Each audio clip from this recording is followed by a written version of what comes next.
Masks no longer mandated on planes and other forms of public transportation. This after a federal judge struck down the requirement yesterday. 12 News reporter Kayla Fish joins us live with the decision and how travelers at the airport are reacting.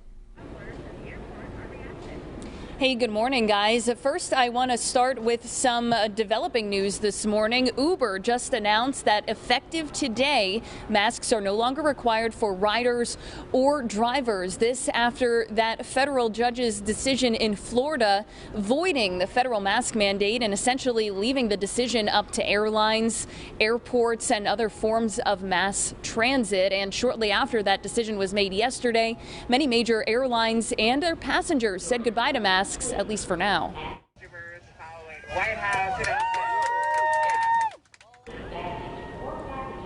A mid-flight celebration Monday as a flight attendant announced masks are now optional on Delta planes. In fact, a number of major airlines, including American, United, Southwest, and JetBlue, have also now made masks optional on flights. The TSA has announced it won't be enforcing mask wearing either. Now, the CDC had recently just extended the mandate until May 3rd due to rising cases from the BA.2 variant of COVID. But a federal judge voided that extension yesterday, saying while the court accepts the CDC's argument that masks limit the spread of COVID, that alone was not sufficient to exceed the agency's authority. 12 News spoke with passengers at TF Green shortly after that decision was made. It was time for us to move on. If people want to wear a mask, feel free to wear a mask, but don't require me to. It's kind of new to see some people's faces, it's like, I don't know, it's like almost shocking. I think it's about time we got rid of them.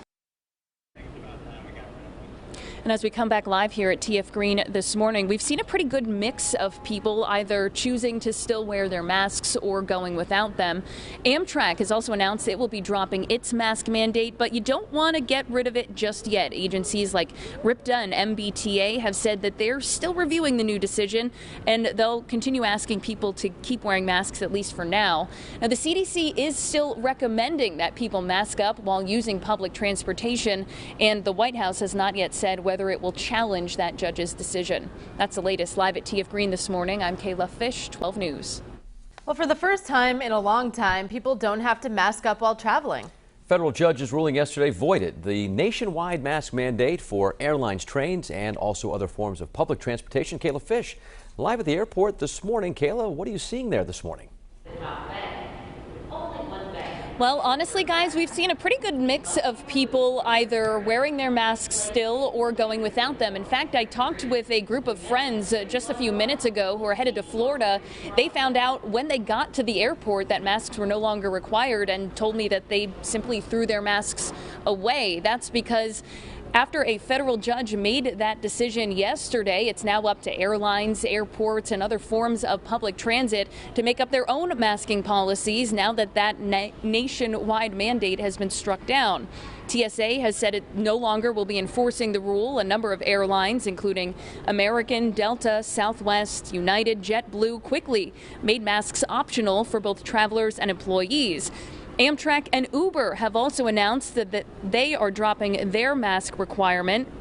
Meantime, a spokesperson for RIPTA has told 12 News that they're still reviewing the decision. Now, the CDC had just recently extended the requirement until May 3rd due to rising COVID cases from the BA.2 variant. So this is obviously a disappointing decision. The CDC continues recommending wearing a mask in public transit. There's no federal requirement that people wear masks on public transit. That doesn't mean that individual transit organizations might not require it. And the Justice Department has not yet said whether it will be requesting some sort of emergency stay to try and block that federal judge's decision. That's the latest live at TF Green this morning. I'm Kayla Fish, 12 News.